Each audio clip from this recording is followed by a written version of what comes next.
Hi guys, तो यहाँ पर नेक्स्ट क्वेश्चन देखेंगे एपीजीपी का। क्वेश्चन होगा कि in an AP the first term is 2। What is the first term? The first term is 2 and the sum of the first 5 term is 1/4 of the next 5 terms. ठीक है, condition दी हुई है। Show that the 20th term is -112। So हम at the last of the question हम लोग find करेंगे 20th term, मतलब ए ऑफ 20 की वैल्यू। ठीक है, ये क्वेश्चन में लास्ट में फाइंड करेंगे। तो सबसे पहले देख लेते हैं कि हम लोग को ज़रूरत क्या पड़ेगी ए ऑफ 20 फाइंड करने के लिए। तो ए ऑफ 20 फाइंड करने के लिए हम लोग को चाहिए ए फर्स्ट टर्म जो कि गिवन है 2। ठीक है, लिख लेते हैं 2 प्लस एन। एन क्या है? 20 है, -1 इंटू डी। हमारे पास सारे टर्म्स हैं, ए की वैल्यू भी है 20 - 1 19 मल्टीप्लाइड बाई डी। तो हम लोग पास वेरिएबल क्या है? सिर्फ डी है। तो हम लोग को थ्रू आउट द क्वेश्चन हम लोग एक फाइंड करेंगे कि डी की वैल्यू कैसे फाइंड निकालें। डी एक वेरिएबल है और ये कैसे निकलेगा, ये जो कंडीशन दी हुई है क्वेश्चन में उससे हम लोग फाइंड करेंगे। And the sum of the first 5 terms is 1/4 of the next 5 term. ठीक है, तो अब क्वेश्चन सॉल्व करते हैं। ठीक है, तो अभी बेसिक अंडरस्टैंडिंग हो गई क्वेश्चन की क्या है। अब क्वेश्चन सॉल्व करते हैं। तो पहला है कि the sum of the first 5 terms. तो पहले सम ऑफ फर्स्ट 5 टर्म्स, तो पहले इसे मैनुअली लिख लेते हैं कि सम ऑफ 5 टर्म्स मतलब A1 plus A2 plus A3 plus A4 plus A5, okay, is equal to 1/4। Is क्या है वो? 1/4 of the next 5 term. Next 5 term क्या होगा? 6 7 8 9 10। ठीक है, तो A6 A7 सम बोला है ना, plus A8 plus A9 plus A10। ठीक है, तो ये नेक्स्ट 5 टर्म्स हो गए और स्टार्टिंग के 5 टर्म्स हो गए जिसकी वैल्यू बोल रही है 1/4 है। ठीक है, तो अब इसको हम लोग पहले क्वेश्चंस जितने भी देखे हैं इसके पहले उसमें था कि मतलब ई क्या है।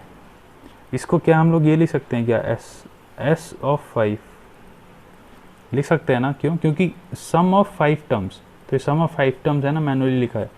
इसको क्या लिखेंगे अभी बताते हैं। तो अभी लिखोगे S5 is equal to 1/4 of. ठीक है, तो ऐसे सोचो ये पूरा सीरीज़ है, हमको A6 से A10 की वैल्यू निकालनी है। मान लो जैसे ऐसे, अगर नहीं समझ पा रहे हो तो ऐसे समझो कि ये एक पूरी सीरीज़ है। ठीक है, तो हम पूरी सीरीज़ में से जब इतना पार्ट हम माइनस कर देंगे तो ये चीज़ तो अल्टीमेटली अपनी आ जाएगी ना।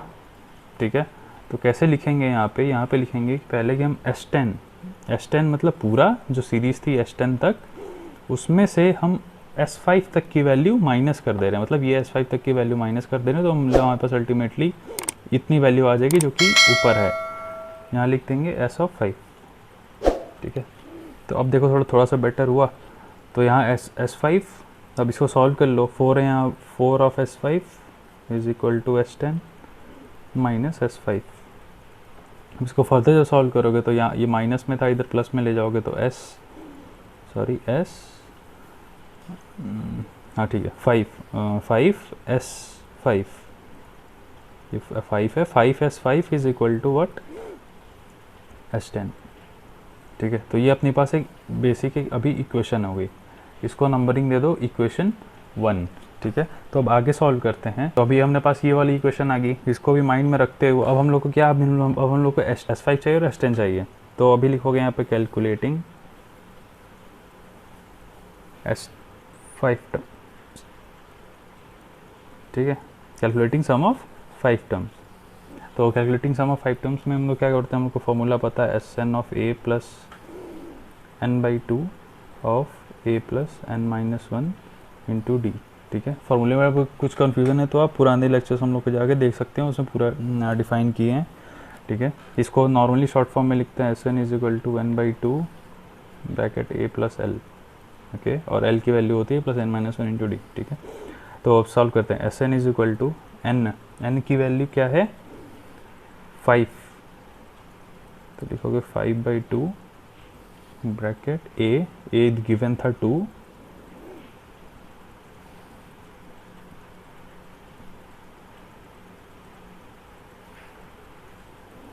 Sn is equal to 5/2, 2 plus again 2 and 5 minus 1 is 4 into d।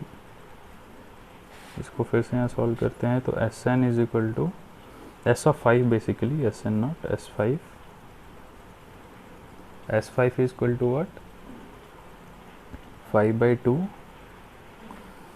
4 plus 4d।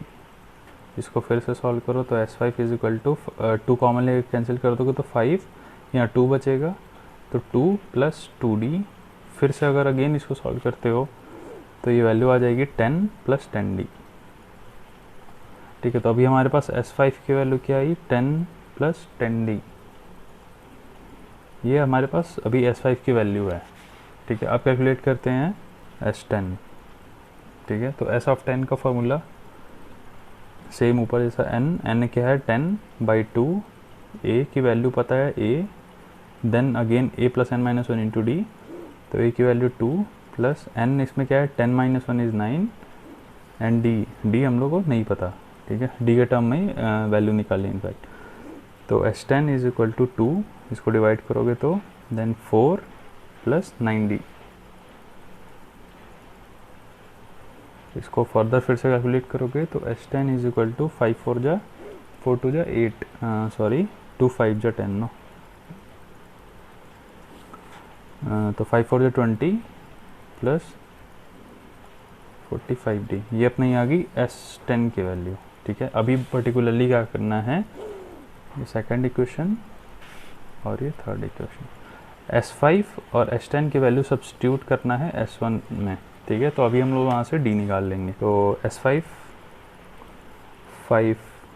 Of S5 की value 10 plus 10d is equal to S10 की वैल्यू है 20 प्लस 45 इंटू डी। यहाँ फिर से वो करो मल्टीप्लाई, तो 50, खुद से कर सकते हो आगे अब क्वेश्चंस, क्योंकि वेरिएबल हम लोग को यहाँ d की वैल्यू आ जाएगी और फिर d की वैल्यू हम लोग क्या करना है, यहाँ पे जो हम लोग पहले निकाले थे वो पुट कर देना है। ठीक है, तो बेसिकली अभी सॉल्व कर रहा हूँ मैं। 50 plus 50d is equal to 20 plus 45d, then 45 इधर मूव करो तो यहाँ आ जाएगा 5d इज इक्वल टू 50 बड़ा है ना तो माइनस का 30 कैलकुलेट करने के बाद, सो d इज इक्वल टू -6। ठीक है, d की वैल्यू -6 आएगी। अब ये जो d की वैल्यू थी वो इसमें अगर सब्स्टिट्यूट करोगे, मैं यहाँ सब्स्टिट्यूट कर रहा हूँ, इसके बाद हमारी क्या वैल्यू थी, A20 is equal to a plus 19 into D. ठीक है, 20 माइनस 1 कर दिया, तो a of 20 is equal to a की वैल्यू 2 प्लस का 19 इंटू -6, तो a of 20 is equal to 2 minus 90 cross 6 114, then A20 is equal to minus का 112। तो हम लोग ने प्रूफ कर दिया कि a ऑफ 20 की वैल्यू होती है -112 इस सीरीज़ में, जो कि था show that 20th term is 1 -112। ठीक है, तो यही होगा सॉल्यूशन गाइस।